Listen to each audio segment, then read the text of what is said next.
Hello, hello everyone. So, this reading would be for the September month. It's a monthly reading. Okay, this reading would be as per the zodiac sign. So, initially we'll start with the Aries. Aries ಅಂದರೆ ಮೇಷರಾಶಿ. Okay, ಮೇಷರಾಶಿಯವರ overall energies ಹೇಗಿರುತ್ತೆ, career and finances ಹೇಗಿರುತ್ತೆ, ಅಥವಾ relationship ಹೇಗಿರುತ್ತೆ ಈ ತಿಂಗಳಲ್ಲಿ.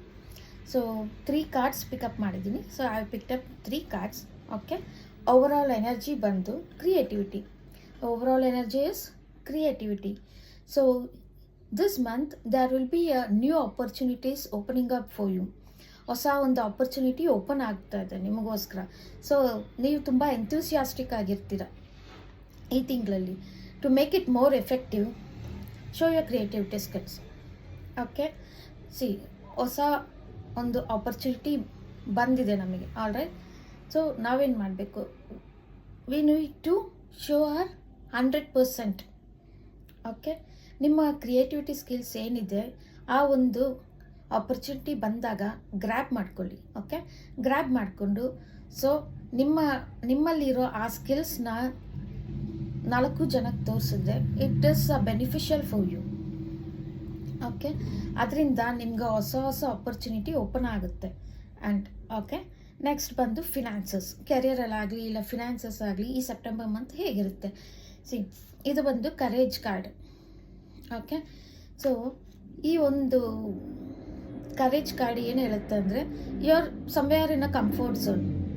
Okay, when it comes to your career or finances, ಆ ಕಂಫರ್ಟ್ ಝೋನಿಂದ ನೀವು ಆಚೆ ಬರ್ತಾ ಇಲ್ಲ.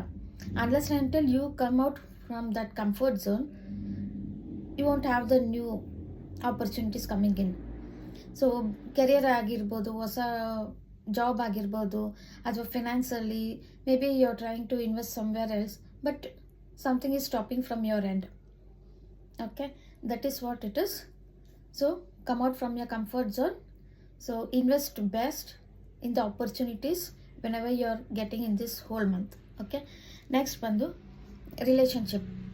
ಈ ಒಂದು ತಿಂಗಳಲ್ಲಿ, ಸೆಪ್ಟೆಂಬರ್ ತಿಂಗಳಲ್ಲಿ ಸೊ ನಿಮ್ಮ ರಿಲೇಷನ್ಶಿಪ್ ಹೇಗಿರುತ್ತೆ, there's nothing to do. Okay, going with the flow ಅಷ್ಟೇ. ಈಗ ಏನಾದರೂ ಒಂದು ಸಿಚುವೇಶನ್ ಬರುತ್ತೆ,